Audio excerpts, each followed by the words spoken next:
So rotational dynamics का second part of lecture today we are going to see. Second part of the lecture we are going to see today. तो इसमें आज हम H C Verma book के कुछ question solve करने वाले हैं, ठीक है, which are based on the moment of inertia. In yesterday's lecture we talked about moment of inertia. आप लोगों ने उसके फॉर्मूले जो है वो रिवाइज कर लिए होंगे आई गेस. बराबर है क्या? चलिए शुरू करते हैं. तो यहाँ पर मैं शुरू करूंगा इस क्वेश्चन के साथ. Start with this third question. Third question से मैं शुरुआत करूंगा, ठीक है. बेसिकली इजी क्वेश्चन है ये.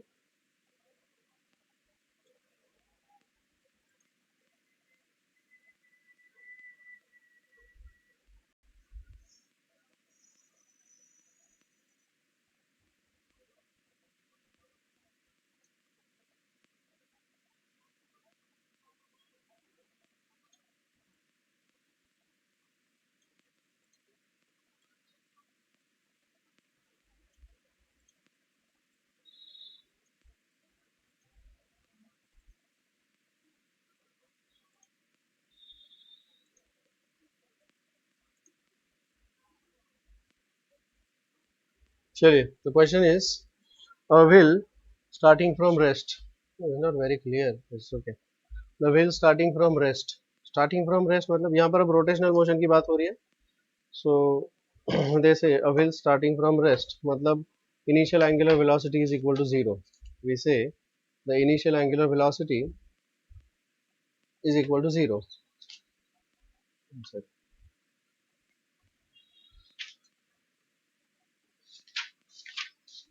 Yeah. So I would say omega 1 is equal to 0 is uniformly accelerated. मतलब अल्फा है यहाँ पे at 4 radian per second square. 4 radian per second square, ठीक है, for 10 seconds. Now this is happening for 10 seconds. T is equal to 10 seconds. It is allowed to rotate uniformly for the next 10 seconds. Okay, तो omega 2 जो है वो constant रहेगा उसका for next 10 seconds. T2 is equal to 10 seconds and is finally brought to rest. यहाँ से यहाँ तो उसके आगे it is brought to rest by certain deceleration in rest next 10 seconds. मतलब omega 3 is equal to 0 and the time taken for this is again 10 seconds. Find the total angle rotated by the wheel. Now this is the problem of circular motion or we can say it is the problem of rotational motion. अगर यही problem मैं linear motion में देखता हूँ, अगर यही problem मैं linear motion में देखता हूँ तो यहाँ पर मुझे दिया जाएगा initial velocity is equal to 0, acceleration is given, time is given, फिर it's for going for another velocity, I will call this as v2 and it's moving with this velocity for another 10 seconds and then it is brought to rest, that is v3 is equal to 0 in another 10 seconds. ठीक है, तो ये जो है इसका अगर मैं vt diagram draw कर लूँ, if I draw the vt diagram for this, vt नहीं, इसको मैं यहाँ पर ओमेगा टी डायग्राम बोलूंगा. I am going to call this as omega T diagram, angular velocity and time diagram. तो इनिशियली वो 0 है, यहाँ पर 10 सेकंड, फिर 10 सेकंड का इंटरवल है, मतलब ये 20 हो जाएगा और ये हो जाएगा 30 seconds, isn't it? And it is increasing uniformly, फिर वो कांस्टेंट है, फिर उसके बाद वो 0 हो जाता है. So if I draw this diagram, अगर आपको याद होगा, do you remember the velocity time diagram? I repeat the question, do you all remember the velocity time diagram? इसी तरह से ये एंगुलर वेलोसिटी टाइम डायग्राम होगा, बिल्कुल इसी तरह से, ठीक है. तो ये कुछ इस प्रकार होगा और इसमें वेलोसिटी टाइम डायग्राम में what is the area under the curve? VT diagram में area under the curve, area under VT diagram is equal to dash dash. क्या होता है जी बताइए? Is equal to the displacement, isn't it, total displacement. तो यहाँ पर अगर मैं वही चीज अप्लाई करूंगा, what is area under the omega T diagram? Area under, देखिए ये एरिया अंडर वीटी डायग्राम है, this will be applicable for what, this will be applicable for the linear motion. तो वही चीज अगर यही चीज मैं अप्लाई करूंगा इसके लिए, area under the omega T diagram,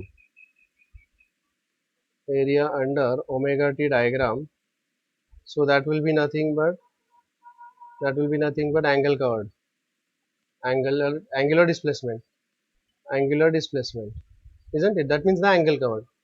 अब ये देखिए कि मुझे यहाँ पे दिया गया है that this is the slope alpha is equal to 4 radian per second. So can I find out what is the omega 2 here? Omega 2 मैं यहाँ पर फॉर्मूला यूज कर सकता हूँ, v is equal to u plus at, तो वही formula इधर क्या बन जाएगा, omega 2 is equal to omega 1 plus alpha t. Let me substitute here omega 2, जो कि मुझे फाइंड आउट करना है, omega 1 is 0, alpha is 4 and time is 10 seconds, so that will be 40 radian per second square. So this is equal to 40, this is equal to 40, isn't it? और फिर ये 40 से ही continuously move करेगा, 40 radian पर second से move करेगा यहाँ तक, और फिर इसके बाद वो जीरो हो जाएगा. Now if I want to find out this total angle is nothing but the area under this curve. So what will be this total angle, that is area under this curve, so will be ये 40 है, तो यहाँ पर ये दो triangles है और एक रेक्टेंगल है, एक स्क्वायर है rather, rectangle. So this will become 2 times half into base is 10 और यहाँ का भी 10 है, into height is 40 plus this is 10 into 40. So this gets cancelled, 40, 400, 800. So 800 radian will be the angle covered. The angle covered is 800 radian, and that's the answer. Is this clear to all? Any doubts about this? ये थोड़ा सा अलग type का question, समझ में आ गया सबको ये? Did you all understand that? Hello? Did you all understand that? Yes, sir. Yes, sir. अगले क्वेश्चन की तरफ बढ़ते हैं. Let's go for the next question. The next question that I'm going to solve is question number 7. Let's see, Verma. Question number 7. ये रहा.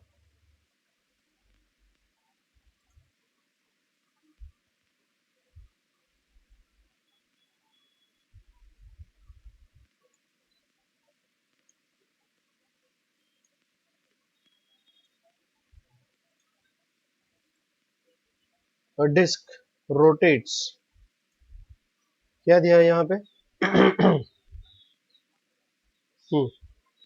A disc rotates about its axis with a constant acceleration. What is the acceleration? The disc rotates about its axis with an angular acceleration, with constant angular acceleration. Alpha is equal to 4 radian per second square. Find the radial and tangential accelerations of the particle at a distance of, देखिए अगर ये एक disc है, this disc is rotating,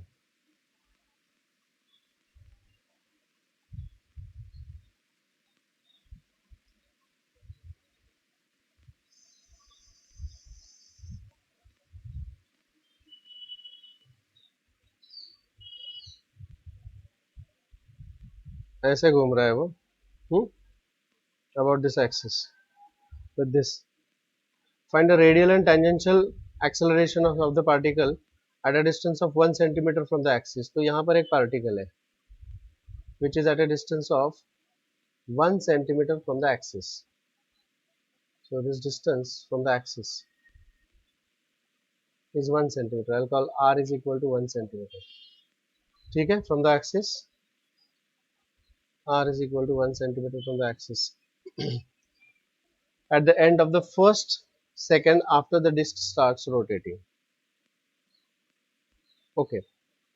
अब इसके radial and tangential components और एक्सेलरेशंस, यहाँ पर ये डिस्क इस तरफ ऐसे जा रहा है तो वहां पर एक्सेलरेशन है. अगर एक्सेलरेशन है So it will have the tangential component of acceleration, and this tangential component of acceleration is always going to be perpendicular.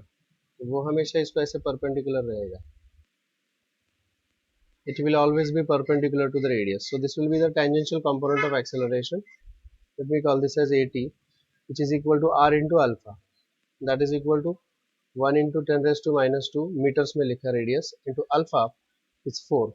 So the answer is 4 into 10 raised to minus 2. This is the tangential component of acceleration, meter per second square. This is the tangential component of acceleration. ये circular motion में हमने देखा था radial and tangential component of acceleration. मैंने आपको कल बताया था कि circular motion is of two types. Circular motion is of two types. एक होता है यूनिफॉर्म सर्कुलर मोशन और दूसरा होता है non uniform circular motion, non UCM. तो आप अगर वो वीडियोस देखेंगे तो उसमें आपको मिल जाएगा. मैंने आपको एक्सप्लेन किया हुआ ऑलरेडी है. नॉन यूनिफॉर्म सर्कुलर मोशन जो होता है, इसमें यूनिफॉर्म सर्कुलर मोशन के अंदर सिर्फ एक ही एक्सेलरेशन होता है जो कि रेडियल कंपोनेंट ऑफ एक्सेलरेशन, या फिर हम उसको क्या कहते हैं, रेडियल कंपोनेंट ऑफ एक्सेलरेशन, या फिर हम उसको क्या कहते हैं, normal component of acceleration, and that is equal to V square upon R, और R alpha, sorry R omega square, और V omega. This is the radial component of acceleration. कई बार इसको हम सेंट्रीपिटल भी कहते हैं because it is towards the centre. लेकिन नॉन यूसीएम जो होता है कि जो अभी मैंने आपको बताया, ये कौन सा था, this was the centripetal component of acceleration, या उसको हम रेडियल कंपोनेंट ऑफ एक्सेलरेशन भी कहते हैं, and it is always directed towards the centre. तो ये रहा centripetal component of acceleration. So the centripetal component of acceleration is given by AC is equal to v square upon r, या फिर r omega square. तो अब ये जो है, ये मुझे ओमेगा फाइंड आउट करना पड़ेगा इसका. इसके लिए omega 2 is equal to omega 1 plus alpha T. तो it is after first second, मतलब t is equal to 1 second. t is equal to 1 second क्योंकि उसका जो ये tangential component of acceleration constant होगा, क्योंकि रेडियस कांस्टेंट है और अल्फा भी कांस्टेंट है, तो ये कांस्टेंट होगा. लेकिन ये नॉर्मल या सेंट्रीपिटल कंपोनेंट ऑफ एक्सेलरेशन है, वो चेंज होता जाएगा because omega keeps on changing here.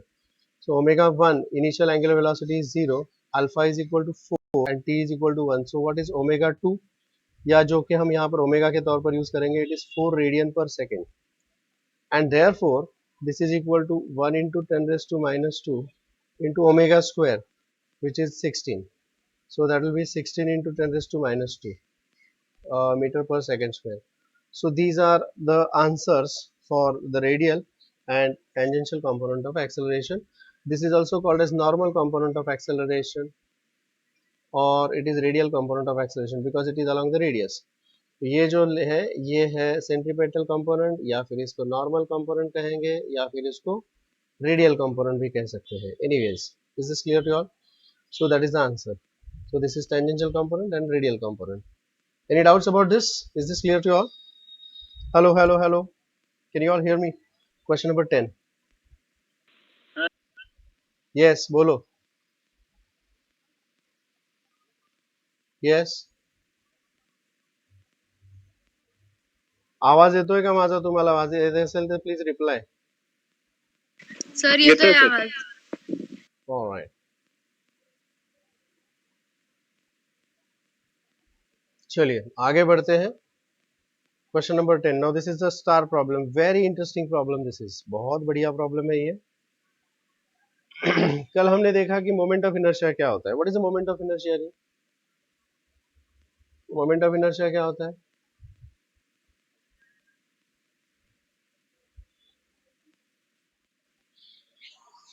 Moment of inertia is mr square. बराबर है क्या? अब यहाँ पे क्या दिया है देखिए. Particles of masses 1 gram, 2 gram, 3 gram dot dot dot up to 100 gram are kept at the marks 1 centimeter, 2 centimeter, 3 centimeter dot dot dot 100 centimeter respectively on 1 meter scale. There is a meter scale. There is a meter scale. क्योंकि ये एक metre scale है.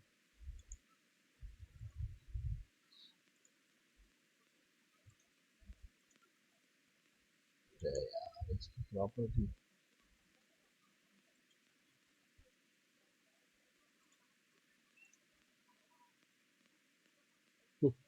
चलिए जान दो, this is a metre scale और इसमें let's say that this is 1 0, ये 0 मार्क है, ये 1 का मार्क है, ये 2 का मार्क है, ये 3 का मार्क है, तो यहाँ पर 100 का मार्क होगा, 100 से पहले 99 का मार्क होगा, उसके पहले 98 का मार्क होगा। ठीक है, बराबर है क्या? एक सेकंड,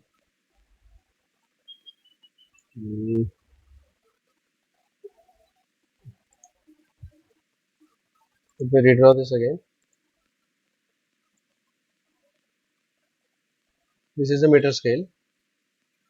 ये 0 का मार्क है, 1 का मार्क है, 2 का मार्क है, यहाँ पर 100 का मार्क है, यहाँ पर 99 का मार्क है, यहाँ पर 98 का मार्क है, मिडल रीजन में दिस इज 50 का मार्क, 50 से पहले 49 का मार्क है, 50 के बाद 51 का मार्क है। Is this okay? Like this it is. चलिए अब मुझे क्या बताया गया है कि हर एक, तो 0 के मार्क पर 0 ग्राम, 1 मार्क पर 1 ग्राम, यहाँ पर 1 ग्राम लगाया मास, यहाँ पर 2 ग्राम मास है, यहाँ पर 48 ग्राम मास है, यहाँ पर 100 ग्राम मास है। ठीक है, वो टंगा दिया है वहां पे। are respectively on the meter scale. Find the moment of inertia of the system of particles about the perpendicular bisector of the meter scale. So what will be the perpendicular bisector of the meter scale? Let me show that this is the perpendicular bisector of the meter scale. So मुझे इस meter scale का, अब ये ऐसे masses यहाँ पर attach करने के बाद I want to find out what is the moment of inertia about this axis, about this axis of rotation. I want to find out what is I. चलिए बताइए कैसे। और बाकी मीटर स्केल का मास कुछ नहीं है, metre scale is does not having any mass, बराबर है क्या? So moment of inertia because of these particles. Now मुझे यहाँ पे दिख रहा है कि इस लेफ्ट हैंड साइड में, एक्सिस के लेफ्ट हैंड साइड में यहाँ पर 49 particles are there, mass particles 1 से लेकर 49 तक इतने मास पार्टिकल्स है। और राइट साइड में देयर आर 50 मास पार्टिकल्स, यहाँ पर 49 मास पार्टिकल्स आर देयर, लेकिन लेफ्ट साइड में, सॉरी राइट साइड में 50 को छोड़ के, मतलब there are 50 mass particles are there, जिसका मुझे मोमेंट ऑफ इनर्शिया चाहिए। ये है 51 ग्राम, 52 ग्राम, 98 ग्राम, 99 ग्राम एंड 100 ग्राम। जीरो पर कोई लोड नहीं है वहां पे। I hope you understand that, I hope you understand that. समझ में आ रहा है? Okay, now we will consider two mass particles, consider two particles which are uh, at 49 centimeter position and 51 centimeter position. ये दोनों का मोमेंट ऑफ इनर्शिया क्या होगा? Can you please tell me? I am considering this two mass particles, एक यहाँ का और एक यहाँ का। So what will be the moment of inertia due to these two particles? I, because of these two particles, or mi due to these particles. क्या हो जाएगा बता सकते हो please? Moment of inertia due to these particles. कौन से particles ये? Due to 49 वाला सेंटीमीटर एंड 51 सेंटीमीटर पार्टिकल्स। क्या होगा moment of inertia? Can you please tell me? It will be mass that is 49 into 1 square, centimetre में ही लिखूंगा मैं उसको, प्लस 51, ये मास है 49 gram into M R square ना, 1 centimetre square, this is 1 square. So can I say that this is equal to 100 into 1, that is 100 gram centimeter square. Can I say so? 100 gram centimeter square. Is this clear to you all? Hello. Similarly, so मैंने इन दोनों को साथ में ले लिया ना, 49 और 51। अब मैं साथ में ले लूंगा 48 वाले को और 52 वाले के, जिसका एडिशन 100 है। So now I am going to talk about 48 centimeter wala and 52 centimeter wala mass particles. So what will be the moment of inertia due to 48 centimeter wala and 52 centimeter position? It is given by 48 into, now this distance is 2, so this is 2 square plus 52 into 2 square. तो कुल मिलाकर क्या आएगा 48 plus 52 into 2 square, that will be 100 into 2 square, और ये था 100 into 1 square. समझे क्या? Now I'll consider the third mass, तीसरा मास जो कि 47 पर आएगा और यहाँ पर 53 पर आएगा. समझ में आ रहा है क्या? 47 and 53 ऐसा ही हम ऐड करते जाएंगे. Now let me add all this, क्योंकि 47 प्लस 53 का भी उतना ही आता है. उसी तरह से यहाँ का 1 जो रहेगा, यहाँ का 1 that will be added with 99. समझे क्या? Isn't it? So the ये ऐसे 49 pairs are going to be there. ये पहला पेयर है, ये दूसरा पेयर है. तो यहाँ से 1 से लेकर 49 तक और 51 से लेकर 99 तक इतने सारे पेयर्स हो जाएंगे. So there are going to be 49 pairs. There are going to be 49 pairs and 100 gram जो है, 100 सेंटीमीटर वाला मास जो है वो अकेला रहेगा, alone. Isn't it? So what will be the total moment of inertia? Total moment of inertia is equal to ये पहला वाला pair, that will be nothing but that will be nothing but 100 into 1 square. दूसरा pair होगा 100 into 2 square. तीसरा pair होगा 100 into 3 square. And likewise this will go कहाँ तक जाएगा ये 100 into 49 का स्क्वायर प्लस लास्ट वाला जो 100 वाला रहेगा उसका मास है 100 एंड उसका डिस्टेंस है 50 स्क्वायर. उसका डिस्टेंस है 50 स्क्वायर. तो अब देखिए यहाँ पे टोटल अगर मैं ऐड कर दूंगा तो यहाँ से मुझे 100 में कॉमन ले लूंगा 100 और ब्रैकेट में आएगा 1 square plus 2 square plus 3 square. कहाँ तक जा रहा है ये 50 स्क्वायर तक जा रहा है. Now this is nothing but sigma R square. R goes from 1 to n. क्या फॉर्मूला होता है ये sequence in series n n plus 1 2n plus 1 upon 6. Let me apply this formula here. So this will become 100 into n 50 51 50 100 101 2n plus 1 upon 6. बराबर है क्या? तो let me simplify this now. ये क्या मिल जाएगा? This will become कैलसी. This will become like 50 100, so it will be 70 and 2 ones are 225. So this will become 2500 into 17 के 17 17 के 17. So 1 2 25 175 19 which is plus this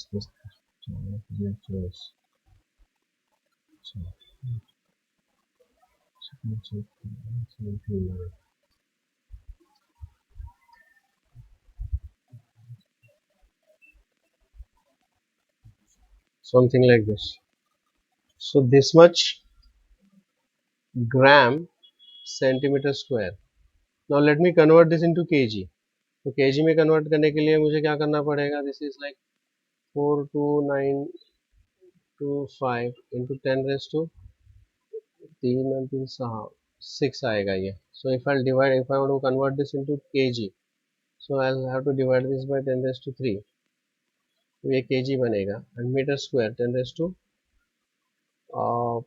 4, that will be meter square. So कुल मिलाकर answer क्या आएगा? 4.2 आएगा ये. So this will become 0.42925 kg meter square. This will be the answer. Okay, 0.42925 42925. This is the answer. Any doubts about this? क्या ये सबको समझ में आ गया? This is again a star problem. बहुत अच्छा क्वेश्चन था ये. अरे समझ में आ रहा है क्या तुम लोगों को? Please do let me know. Please answer. Yes, sir. सबको समझ में आ रहा है? कितने लोग हैं यहाँ पे? Yes, sir. या चलिए आगे बढ़ते हैं. Let us proceed Yes, further sir. now. Okay. Oh, अगला क्वेश्चन है question number 12. 12th question.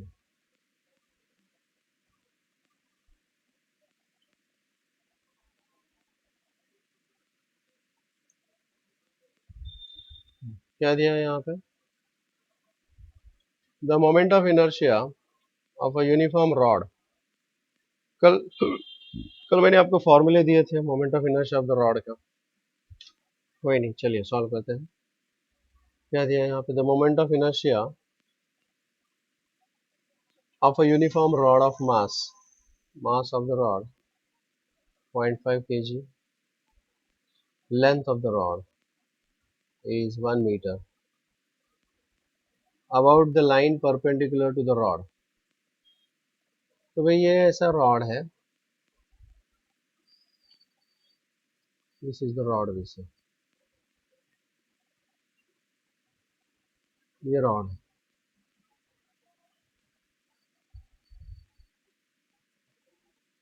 Now this will be the centre. ये आईसी होगा. This is IC.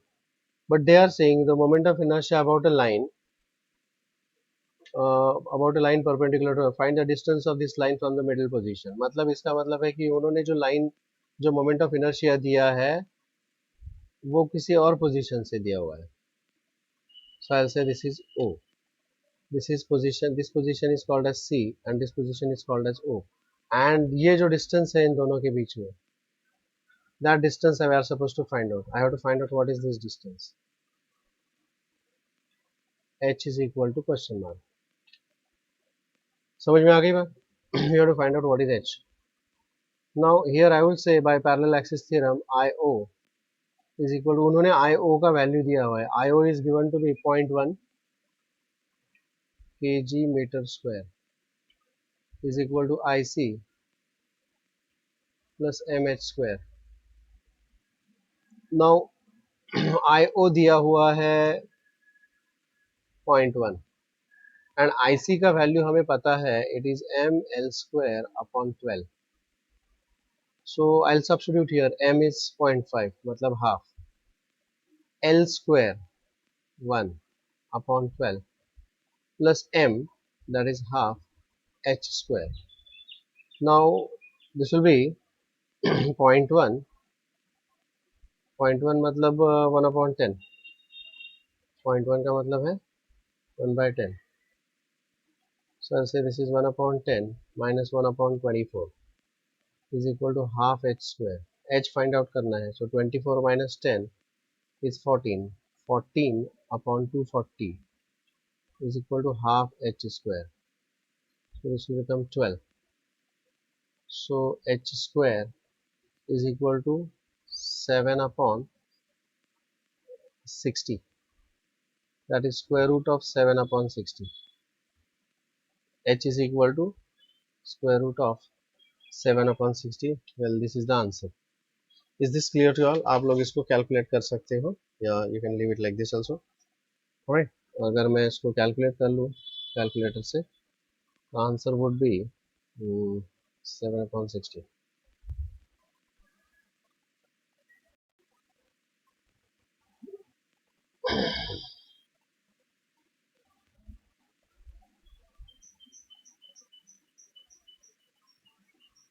Seven upon 60 square root of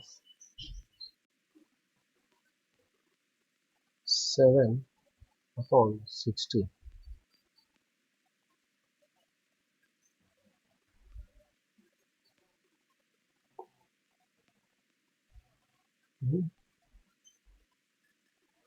Let's see.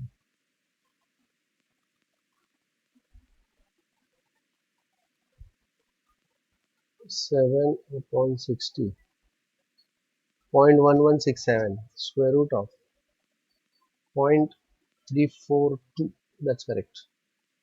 So the answer is 0.342. H is equal to 0.342 metre. कैलसी से कर लिया ये, तो ठीक है. सो अगला क्वेश्चन उसी टाइप का है. I mean question number 13 same type का है. Question number 13.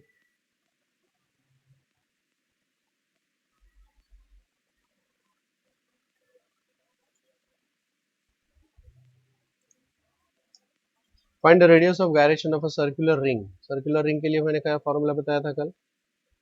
Find the radius of gyration of a circular ring of radius r about a line perpendicular to the plane of the ring and passing through one of its particles.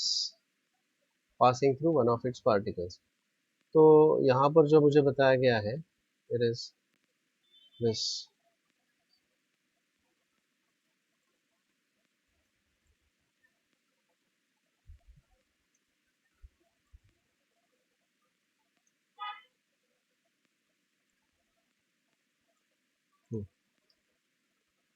So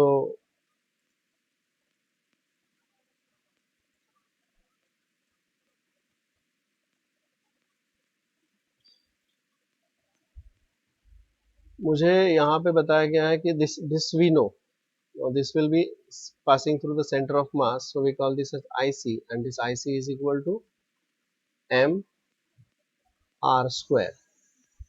मुझे पूछा गया है what is the moment of inertia अगर वो axis यहाँ से है तो उसका रेडियस ऑफ गायरेशन क्या है. I'll call this point as O, and the moment of inertia corresponding to this is called as IO. And by parallel axis theorem, तो यहाँ पर I'll compare this is equal to mk square, and मुझे यही k चाहिए. Radius of gyration I want this k I want. ठीक है. So I'll say IO is equal to IC plus mh square. IO is equal to IC plus mh square. But what is IO? IO मुझे पता नहीं है, वही find out. और IO I'll say mk square होगा. IC is mr square. And this h, what is the distance between these two? इन दोनों के बीच में डिस्टेंस कितना है भाई? This is equal to r. So this is mr square. Mr square plus mr square will be 2mr square, isn't it? So mk square is equal to 2mr square. M gets cancelled. So what is k is equal to r root 2. So the moment of inertia about this is given by 2mr square. But the radius of gyration मतलब हम उसको mk square के साथ equate करेंगे and k का value find out करेंगे. This k is called as the radius of gyration for this moment of inertia. Did you understand that? Question number 15 देखते हैं. Find the moment of inertia of a uniform square plate of mass m and edge a about one of its diagonals. मतलब यहाँ पर square plate की बात हो रही है. You want to find out what is the moment of inertia of this square plate. Suppose ये है वो स्क्वायर प्लेट. ठीक है. यहाँ पर एक हम उसका एक्सिस कंसिडर करेंगे.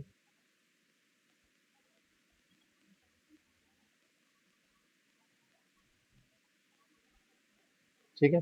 Late me call this edge xx. इस एक्सिस को मैं xx बोलूंगा. ओके. और हम यहाँ पर एक I consider an element over here. मैं यहाँ पर एक एलिमेंट कंसिडर कर रहा हूँ ऐसा.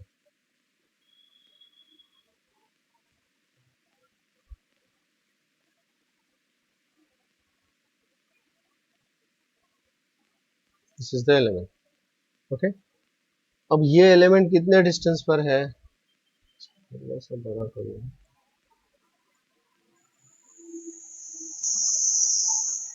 गौर से देखिए. This element is at distance x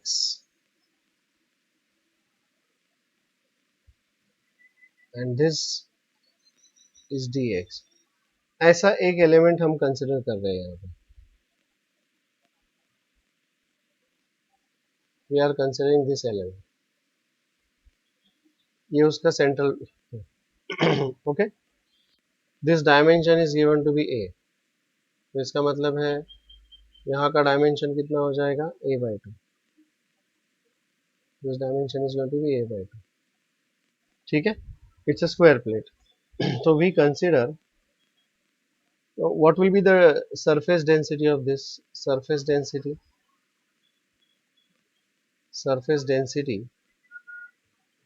जिसको मैं रो से डिनोट करूंगा, it is nothing but the mass upon volume, नहीं मास अपॉन एरिया होगा. सो टोटल मास m है एंड टोटल एरिया इसका a स्क्वायर है. So this is the surface density, कि भाई a स्क्वायर एरिया होगा तो मास m है, ठीक है. अब ये जो एक हम कंसिडर कर रहे हैं slit, this is a strip, a very narrow strip, thin strip, जिसका लेंथ है a और जिसका थिकनेस है dx, ठीक है. अब देखिए एरिया इतना होगा तो मास उतना होगा, इसके लिए इतना तो उसके लिए कितना, एरिया a स्क्वायर तो मास इज m, तो एरिया इसका कितना है a इंटू डी एक्स, तो इसका मास जो उसको मैं dm बोलूंगा, what is that, dm is equal to this into this upon that, मतलब m into a dx divided by a square. So this mass is nothing but m dx upon a, m dx upon a. So this is the mass and this mass is at a ये जो है, अगर मैं I'll consider the moment of inertia about this axis, ठीक है, I'll consider the moment of inertia about this axis, वो मैं denote करूंगा I x x से. So what is moment of inertia about axis x x? I about axis x x is given by Ixx and it is nothing but this mass into r square. Now this mass is, I'll call this as dm, into the distance is x square, and this way I will consider it, this way I'll consider it for all these masses. अब यहाँ पर ऐसा एक strip इस तरफ भी होगा available, the same kind of strip is available on the other side also. One second, मैं यहाँ पे सेम इसी तरह का स्ट्रिप जो है वो बिल्कुल इसी तरह का स्ट्रिप होगा, दूसरे साइड में भी अवेलेबल होगा, isn't it? See here, बिल्कुल इसी तरह का स्ट्रिप जो होगा वो यहाँ पर नीचे यहाँ पर भी अवेलेबल होगा, ठीक है. एंड ये स्ट्रिप जो है आई विल बी इंटीग्रेटिंग, ऐसे मैं पूरा का पूरा एरिया है ऐसे छोटे छोटे छोटे छोटे स्ट्रिप्स में इसको मैं डिवाइड करूंगा और हर एक का जो मोमेंट ऑफ इनर्शिया है उसको ऐड करते जाएंगे या उसको हम इंटीग्रेट करते जाएंगे. So it will be given by the process of integration, I will say it is to be integrated. और ऐसे दो एरियाज है, एक ऊपर भी है और एक नीचे है, so I multiplied by 2 and here x is equal to 0 से लेकर x is equal to a/2 तक जाएगा, x is equal to a/2. So this is the process of integration. Is that clear? Now let me substitute here. So it will be 2 times integration going from 0 to a/2 dm. dm is this m upon a into x square into dx. अब देखिए बस मुझे इसको integrate करना है. I just need to integrate this now. This will be given by that is equal to 2 m a, ये constant है, x square dx का इंटीग्रेशन आएगा x cube upon 3 and this is going from 0 to a/2. Now that is equal to 2m upon 3a, upper limit इसका cube हो जाएगा a cube upon 8. Now that is equal to 2 4s and this a square gets cancelled. So this will become m a square upon 12. So this is the moment of inertia about x axis, about xx. अब आपको एक चीज बता दूं मैं कि ये symmetry है, दिस इज द सिमेट्री. यही डायग्राम अगर मैं if I'll consider the same, if this is the square plate, अगर ये square plate है and I am considering the moment of inertia about this axis and then I'll consider the moment of inertia about this axis, तो ये दोनों axis भी same ही होगा, isn't it? So this is Ixx is equal to moment of inertia m a square upon 12 and symmetrical है ये, तो Iyy is also ma² upon 12। समझे क्या? तो इन तीनों से मेरे को मिल जाएगा I z z which is going to be the perpendicular to this, isn't it? So by using the perpendicular axis theorem, I will say I z z is equal to I x x plus I y y. तो what will be I z z? यहाँ पे क्या हो जाएगा?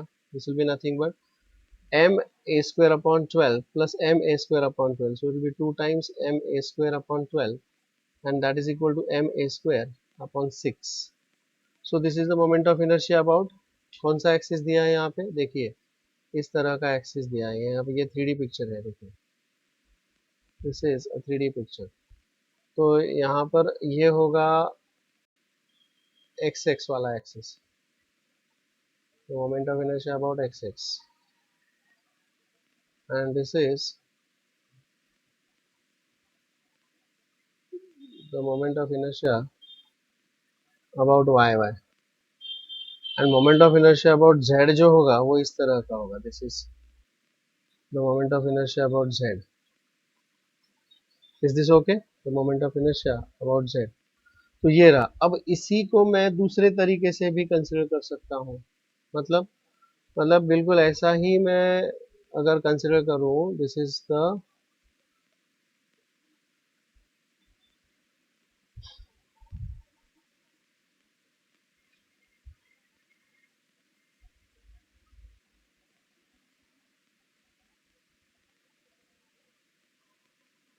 so now here I'll consider this is the moment of inertia about this, ये इसको मैं बोलूँगा x एक्सिस अगर मैं कहता हूँ, और अगर मैं इसको बोलता हूँ y एक्सिस, इस तरह से है, ठीक है? सो I'll say इसे मैं बोलूँगा लेट्स से x x, या फिर मैं इसको बोलूँगा आई डायमीटर, आई डायगोनल, और ये भी आई डायगोनल है और दोनों सेम होंगे, and that is also equal to I Z, this is also equal to I Z, ये रहा I Z, this is I Z. तो इसको मैं x एक्सिस वाला बोल सकता हूँ और इसको मैं y एक्सिस वाला बोल सकता हूँ। तो यहाँ पर भी अगर मैं यूज कर लूंगा तो I X plus I Y is equal to I Z, but I X is nothing but I diagonal plus I diagonal is equal to Iz, which is same here, this is ma square upon 6. So I diagonal, 2 times I diagonal is equal to ma square upon 6, and therefore this will give me I diagonal is equal to ma square upon 12, ma square upon 12. So चाहे वो अगर square है तो about this x axis हो या Y axis हो या diagonal axis हो, डायगोनल का एक्सिस हो, the moment of inertia about that axis is given by ma square by 12, और अगर वो z वाला एक्सिस होगा तो it will be given by ma square by 6. this is a standard formula, आप अगर इसको याद रखोगे तो वो बेहतर होगा, हमने यहाँ पर उसको डिराइव कर लिया है। so this is the answer about one of its diagonals, this diagonals का हो जाएगा ma square upon 6. any doubts about this? is this clear to all? hello, any doubts about this? hello, is that okay? I'll go for the next question. Yes, sir. yeah, इसी को हमने आगे एक question में use करा है, एक question आगे है जो जिसमें हम यूज करने वाले हैं इसको। I'll go for question number 23 and 24 which are again related to this only, 23 and 24, ये रहा 23।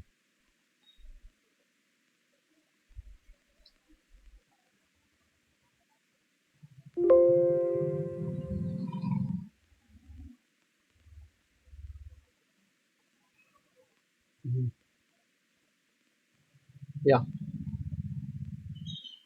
क्या दिया है यहाँ पे? अ square plate of mass 120 gram, a square plate of mass 120 gram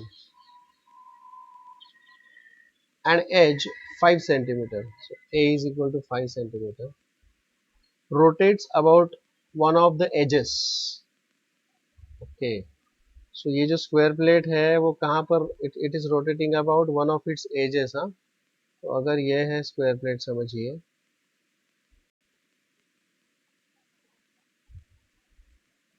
so this square plate is rotating about one of its edges.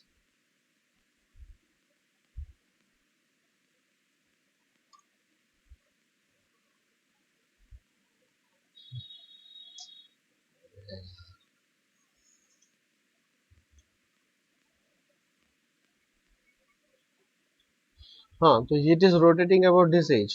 So the moment of inertia about this we are talking about ऐसा.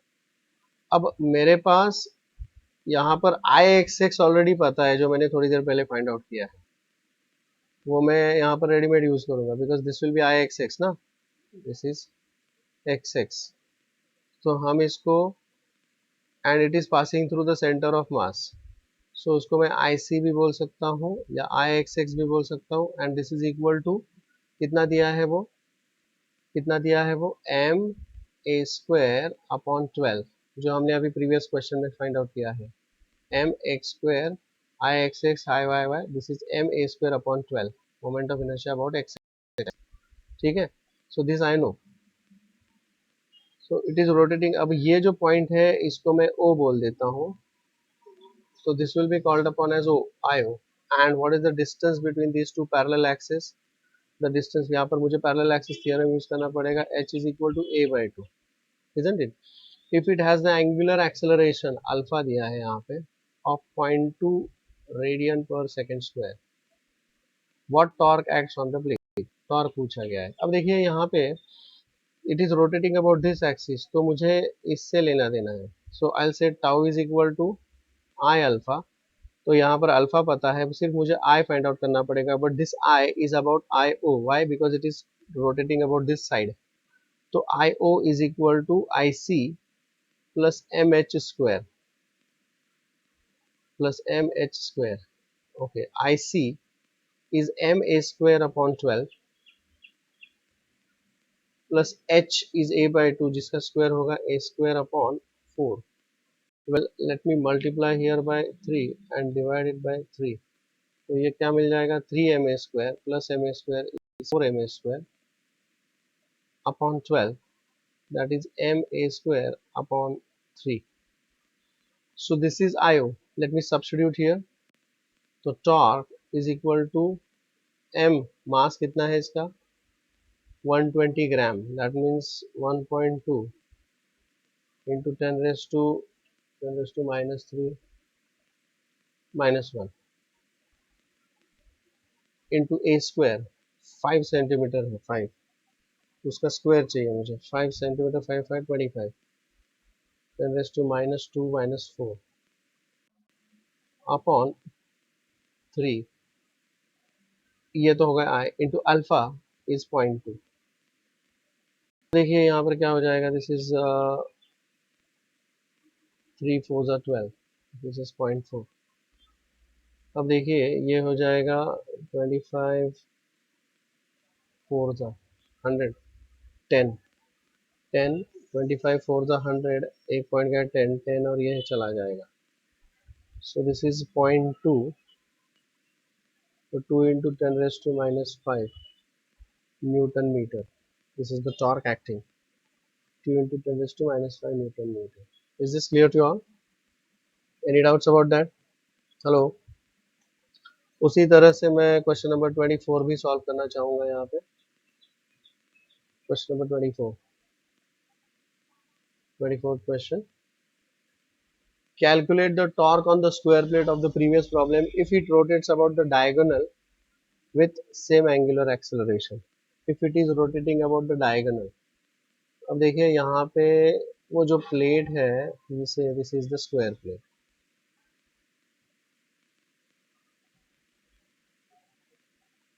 Okay, and it is rotating about the diagonal.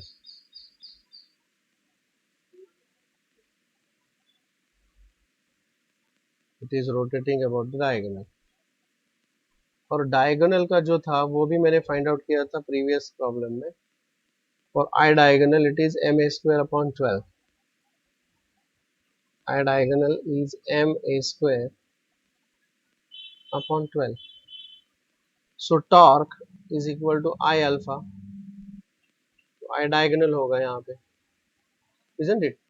जो मेरा answer आया था वो था तो आप लोग इसको फाइंड आउट कर लीजिएगा. I'll give this as a homework.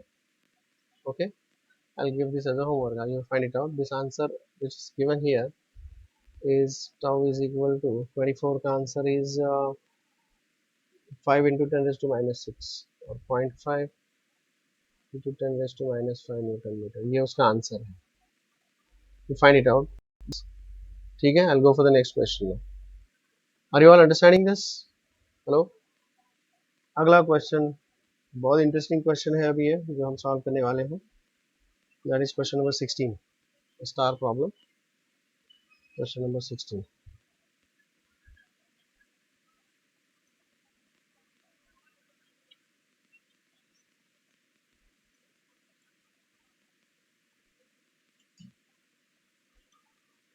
Hmm.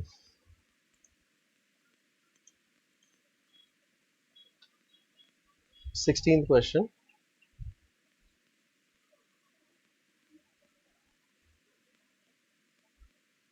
The surface density मतलब mass upon area of a circular disc of radius a depends on the distance from the center as. तो यहाँ पर जो surface density है it's variable. Rho of r is equal to rho which is a function of r is equal to a plus br. Find the moment of inertia of the line perpendicular about the line perpendicular to the plane of the disc through its center. बहुत simple question है ये, ऐसे लग रहा है. This is the disc. Okay.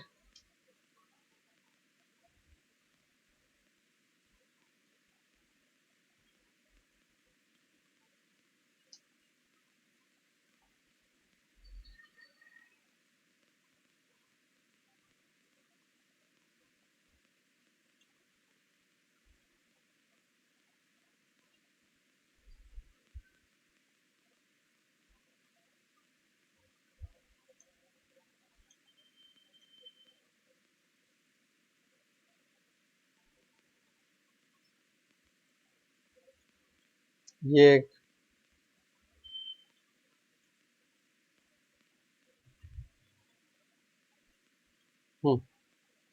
So here we consider the disc in this way.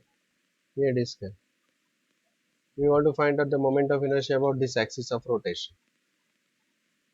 उसके लिए हम क्या करते हैं? We will consider the very small elemental ring of radius r and the thickness of this ring is dr. ऐसा एक ring हम consider कर रहे हैं. ठीक है. सो अब देखिए टोटल मास इसका क्या होता है. What will be the density.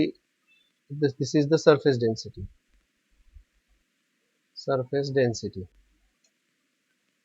It is given by this. Surface density is nothing but the mass upon area.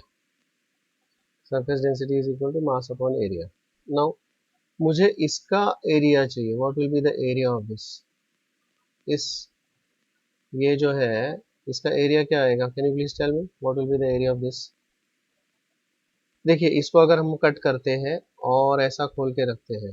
If I cut it somewhere here, अगर समझो कि मैंने इसको ऐसे यहाँ पे कट किया and then I open it. Open करने के बाद ये कुछ इस तरह से दिखेगा ना, पूरा का पूरा लंबा ऐसा. आई ओपन इट तो उसका थिकनेस कितना आएगा? ये thickness is equal to D R. and what is this length? This length is equal to the circumference which is equal to 2 pi r. So what will be the area of this? इसका area क्या हो जाएगा? देखिए what will be the area of elemental ring? area of elemental ring, बोलिए. area of the elemental ring is given by the area of the elemental ring is equal to 2 pi r into dr. अच्छा, तो अगर उसका surface density ये है तो what will be the mass? I'll say this mass is dm and the area I'll call this area is dA. So dm upon dA. So what will be the mass of this? So what is the mass of the elemental ring? mass of elemental ring, mass of elemental ring is given by dm, and that is equal to rho of r into dA. So dm is equal to rho of r, rho of r मतलब a plus br, a plus br into dA, dA मतलब this 2 pi r dr, 2 pi r dr. Is this clear to all? ठीक है. So ये हो गया उसका mass, this is the mass. अब मुझे उसका मोमेंट ऑफ इनर्शिया लिखना है. So what will be the moment of inertia? M I of elemental ring,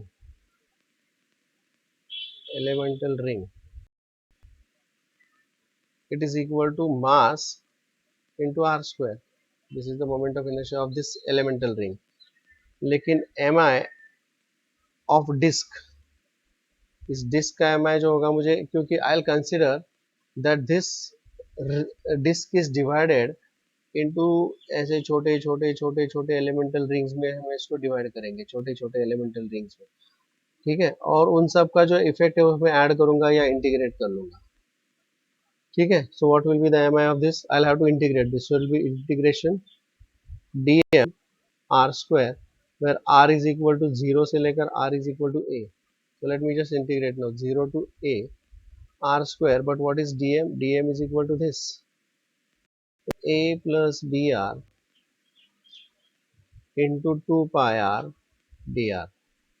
चलिए अब मुझे इसको इंटीग्रेट करना है. So that is equal to 2 pi common आएगा, integration from 0 to a, it will be r cube a plus br into dr.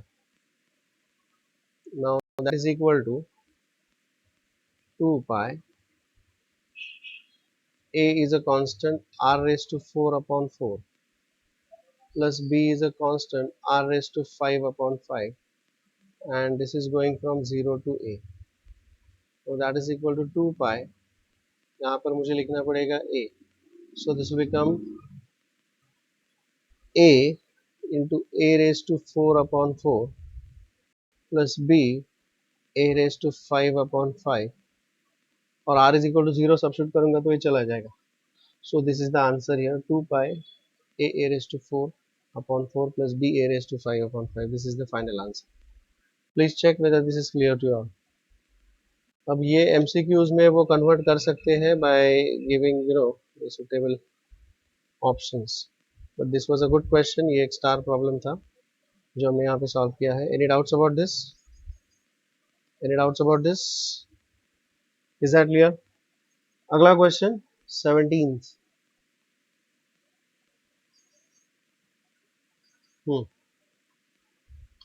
अगला question, question number 17.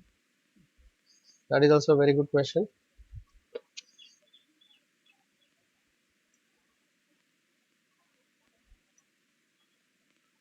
Do you remember what is the range of the projectile? Range of the projectile and time of flight. Time of flight याद है projectile motion का आपको? चलिए देखते हैं. A particle of mass m is projected with speed u at an angle of theta with the horizontal.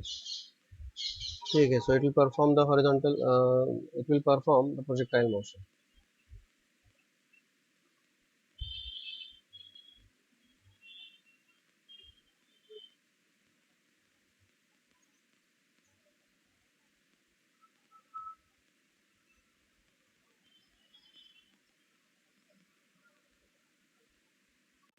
This is the projectile motion. Find the torque of the weight of the particle about the point of projection when the particle is at the highest point. So this is the highest point. Highest point पर उसका weight is acting downwards. Highest point पर उसका weight is acting downwards. Let's say this is the weight.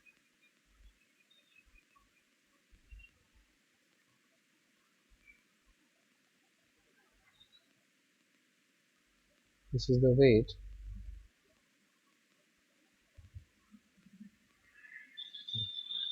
ये weight कितना दिया है यहाँ पे? We'll say the weight is W is equal to mg. mg.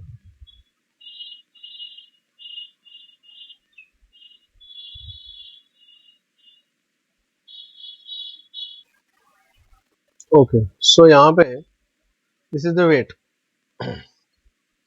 I want to find out the torque of this weight about the point of projection. This is the point of projection. तो अगर यहाँ पे हम देखते हैं कि भाई this is the line of action of this. This is the force. This would be the perpendicular distance. ये perpendicular distance होगा. And this perpendicular distance, if we see here, is r by 2. This is r by 2. What is the range of the projectile? What is the range of the projectile? R is equal to, correct, u square sin 2 theta upon g. तो r by 2 क्या होगा? Upon 2g. Now what is the torque? This is torque